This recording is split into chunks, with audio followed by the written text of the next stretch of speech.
Hello, hello, and welcome to I2 Presents 5 Creole Songs as arranged by Camille Nickerson. I am your teacher for this 5-week course, Candace Burgess. And before we get started into this lesson, I have a question. What comes to your mind when you think of classical music? I bet that most people think of this. They think of classical music. Pretty white, kind of elite, not really accessible. But what if I told you this was classical music? This, this, this, this is all classical music. Classical music is not just for the elite. It's diverse. And more importantly, at least to me, there are Black people in classical music. So just to give a little bit more about me, for this course, you can call me Miss Candace. I'm a current grad school student and teaching artist for Pittsburgh Festival Opera. I am the founder and creative director for the program I Do Sing. And my passion is teaching and performing the works of Black classical composers. And just about my work. So I Too Sing is a project aimed at closing the gap of Black representation in classical music by performing and teaching communities about classical composers, classical vocal literature by African descended composers. So that's a very long-winded way of saying I like to talk to people about music written for voice that is of the classical setting. So what will we be learning about in this course? We're going to be learning about the Creole Songs of Louisiana. We're going to be learning about Camille Nickerson. And we will learn about the Afro-Creole people of Louisiana.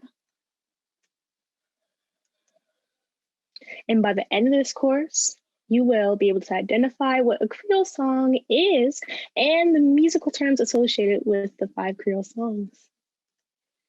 You'll know about Afro-Creole culture and its development in Louisiana, and be able to do a short presentation on an Afro-Creole composer of your choosing. We'll talk about that in later classes. So first, what are Creole songs?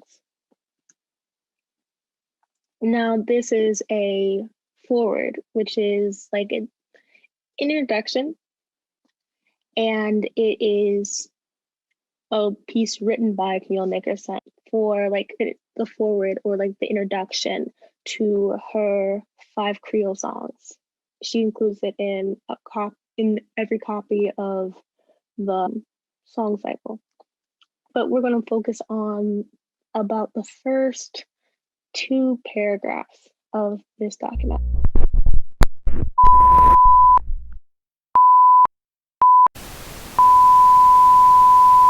We interrupt this lesson for an important announcement from your teacher.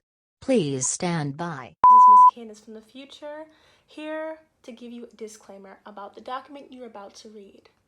The document you're about to read was written sometime in the 1940s or 1930s. Therefore, some of the views expressed in this document don't align with today's understanding of the Afro-Creole people. In particular, there are a few things that I want to point out. First, while the Creole songs may deal with a lighter subject than spirituals, the people who were subjected to slavery in Louisiana during the time were certainly oppressed. Second, the use of the term Negro is not an appropriate way to refer to Afro-Creole or any person of color in that matter. The word Negro can only be used in the context of this class in a quotation of another document, but even then, we would have to have a discussion about whether or not we're going to use that word, and that will be dealt with on a case-by-case basis. And finally, Camille Nickerson's thoughts about the origin of language that Afro-Creole spoke, Corrievini, is a little bit off, and I'll cut in a little bit later in this lesson to kind of explain that. So, back to your lesson. The Creole folk songs herein represented originated on the plantations of the French and Spanish colonists of Louisiana, much in the same manner as the spirituals and work songs of the American Negro. But whereas the latter folk music is in part a product of the Anglo-Saxon environment, the former reflects the influence of the Latin regime. Hence, there are differences in the two folk creations. First, there's a definite lack of oppression shown in the songs of the Creole Negro. But like his master, he was romantic and sang especially of love. Ridicule, too, often entered into his themes. Again, encountering much difficulties with the French tongue, the Creole Negro conceived a language of his own. It is in this patois, which gradually became and still remains the idiom of a large portion of the natives of Louisiana, that the Creole songs have had their origins and are sung today. Hello. The thoughts presented by Camille Nickerson about the origin of Corrievini aren't necessarily to be taken as the gospel.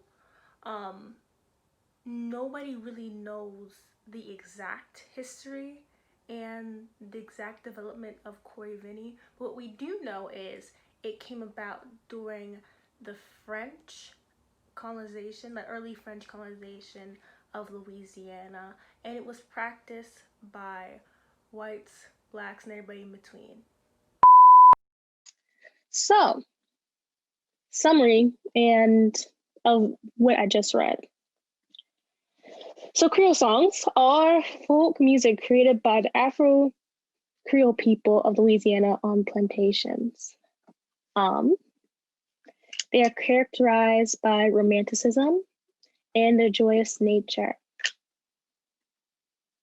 They are arrangements, so a piece of music that has been slightly changed from its original form, so it can be played by different voices and or instruments. It's kind of like a cover song. And it's written in Corrievini or Louisiana Creole, which is a French-based language spoken in Louisiana.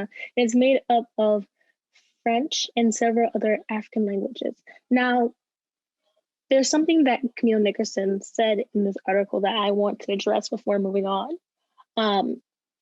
She speaks about the tongue of Louisiana Creole was conceived because the Africans had difficulty with the French.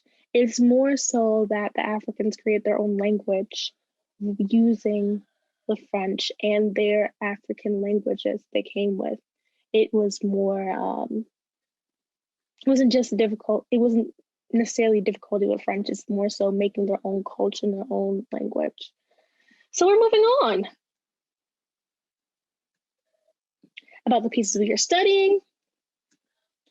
So I said this word before, but I'm formally giving a definition. The 5 Creole songs are a song cycle or a group of songs created to be sung together with a related theme. It's kind of like an album. So the title of the pieces are 5 Creole songs, and they were created as part of Camille Nickerson's master's thesis, Afro-Creole Music in Louisiana. So there's 5 songs in the cycle. Asher mo l'aime toi, Lisette ma chère amie, Danser Koni Kone, Fais Dodo, and Michel Banjo. Even though there are 5 songs in the cycle, for this class, we will only be focusing on Cher mo l'aime toi, Lisette ma chère amie, and Michel Banjo. And also, just a definition for folk songs. Folk songs are songs that come from a people of a particular area and are passed down orally or by mouth. And then again, have a definition for arrangements, just in case you guys forgot. And it's written in Corzini. So who is Camille Nickerson? And that's a beautiful picture of her, courtesy of the Smithsonian Archives. So Camille Nickerson. She is a Black American Louisiana Creole woman, born March 30th, 1888, and died April 27th, 1982. Daughter of William Joseph Nickerson, who was a musician also, and Ariel Duncanage. She obtained her BA or her undergrad degree in 1916 and a MA or master's degree in 1932 at Oberlin. And she was also the president of the National Association of Negro Musicians, or NAM in short. She was elected the president in 1944. And she had 3 different parts of her professional career. She had a career as a teacher. She has a career as a collector and arranger, and she had a career as the Louisiana lady. Teacher. The only career that was actually planned was teaching. I've certainly spent most of my time at that. Altogether, it was my most satisfying activity. That was a quote taken from Camille Nickerson's interview with McGinty in 1979. So Nickerson began her career teaching as a teen at her father's music school, the Nickerson School of Music. She endured teaching so much that she didn't go to university until age 24. After university, Nickerson came back to Louisiana to teach at the Nickerson School of Music once again. And while she was there teaching, she founded the B Sharp Club. And she eventually went to Howard and taught piano, organ, and voice. And while at Howard, she founded and led Howard's Junior Preparatory Department, which is essentially like a school outreach program.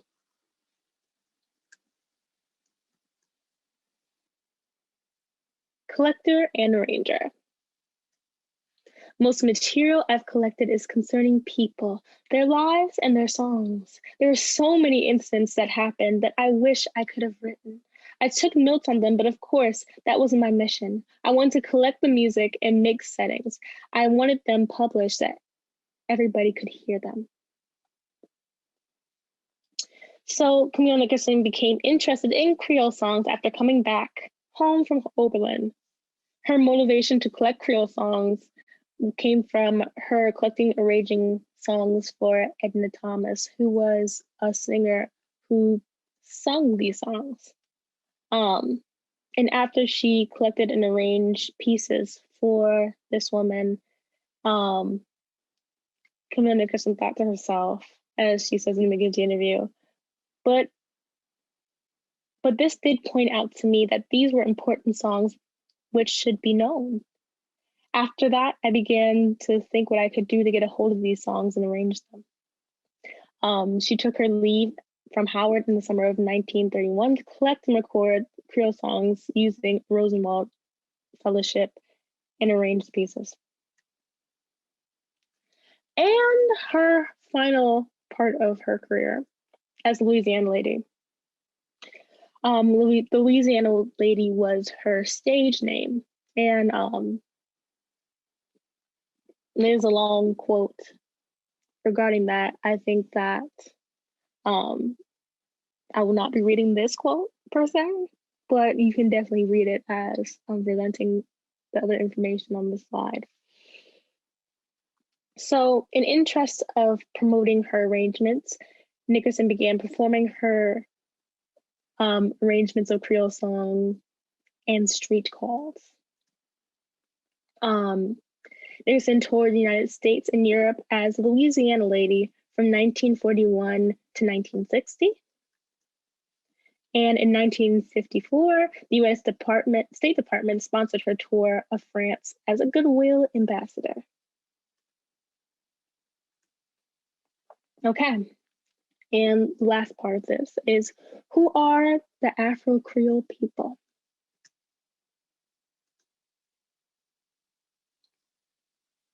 So the Afro-Creole people of Louisiana.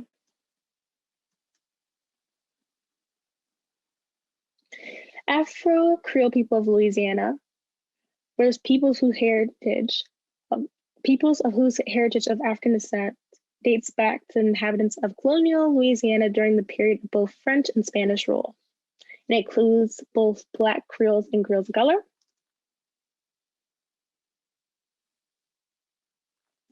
And Black Creoles or a Black Creole is an individual who identifies as a Black person whose heritage is of African descent and dates back to the inhabitants of colonial Louisiana during the period of both French and Spanish rule. And Creoles of color, similarly, is an individual of mixed ancestry and European ancestors whose heritage dates back to the inhabitants of colonial Louisiana during the period of French and Spanish rule.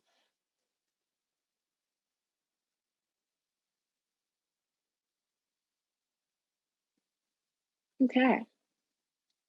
So this is a question I assumed I'm going to get at some point in time during this virtual residency. So I think I thought to address it now. So why can't we say Creole instead of Afro-Creole? Why can't we say just Creole? Why do we have to say Afro-Creole? So there's a lot of definitions for the word Creole. I went on the dictionary.com and found 7 definitions of the word Creole. So the first is a person born in the West Indies or Spanish America, but of European, usually Spanish ancestry. Second definition I found, person born in Louisiana, but usually of French ancestry. Third definition, sometimes lowercase, a person of mixed Black and European ancestry, especially French or Spanish ancestry, who speaks a creolized form of French or Spanish. Fourth definition, a creolized language, a pidgin that has become the native language of a speech community. 5, the creolized language of the descendants of the original settlers of Louisiana. 6, Haitian Creole.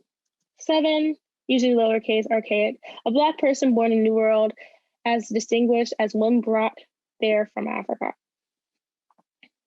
So, because there are so many definitions of the word Creole, I decided to narrow it down to the people who I intend to talk about, which are the Afro-Creole people. Now, why are there so many definitions of the word Creole? We're going to look to a video, which is on the next slide. The definition varies from person to person and also from source to source. If you look in Oxford English Dictionary, you might find something that's different from what you might find if you look in another source. And you might find something very different from what the people themselves will identify as Creole. I always say that Creole has as many definitions as the people who are defining it. In the New Orleans area, some people will tell you they're Creole and they're Caucasian. In other parts of town, very dark-skinned people will tell you, as they told me as I went to school with them throughout school, that they were Creole.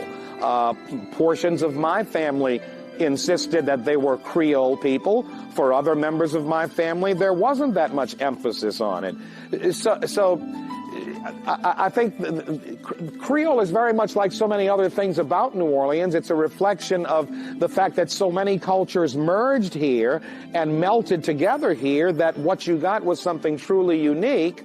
And in the case of Creole, there's a lot of diversity because there were a lot of different factors contributing to the rise, if you will, of a Creole type of people. So, keeping with that, I thought that it would be cool if we would look at the definition, the evolution of the word Creole. for that, we'll be looking at an article.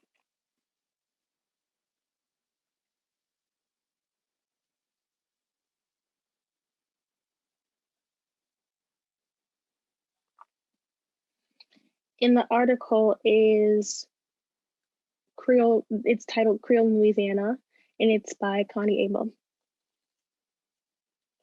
So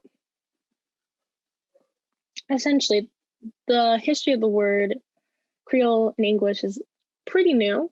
It comes from the Portuguese word Criollo, which is a diminutive or a derivative of the word cria, which means like a person who was raised up in the house, especially of a servant, from the word criar,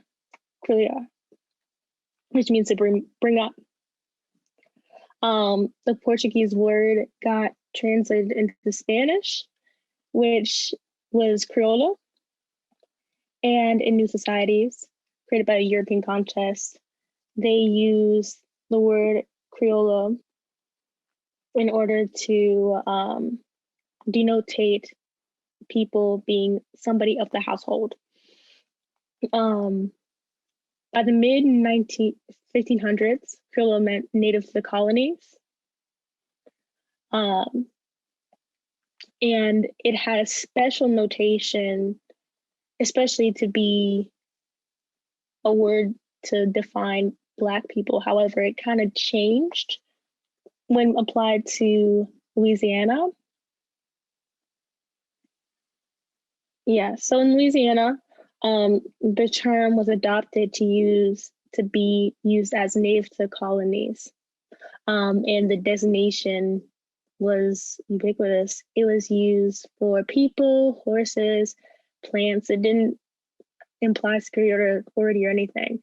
Anybody who's from Louisiana was notated as a Creole person. But that kind of changed as time went on, especially towards the Louisiana Purchase, because over time in Louisiana, there were a group of Black African descended people who kind of took on the term Creole. They defined themselves like Creole of color, Creoles. And they were of mixed descent, born from free slaves. They would denote themselves as Creole. And as when Louisiana Purchase happened, there were a group of white people who decided to take on the moniker of Creole to distinguish themselves from the Americans who were coming into the colony. So that kind of muddied the waters again about what the designation of Creole was. So for next class, we're going to be discussing the songs Chez Mon Toi and Mardi Gras in Louisiana. So for next class, look up one of the terms listed below, because you'll be presenting a little bit about one of the term of your choosing. So you have a choice of picking either the Zulu crew, the Skull and Bones gang, or the Creole Indians. And I would like you to also take a look at the song translation of Chez Mon Toi. So I hope you had a great class, and if there are any questions, now would be the time.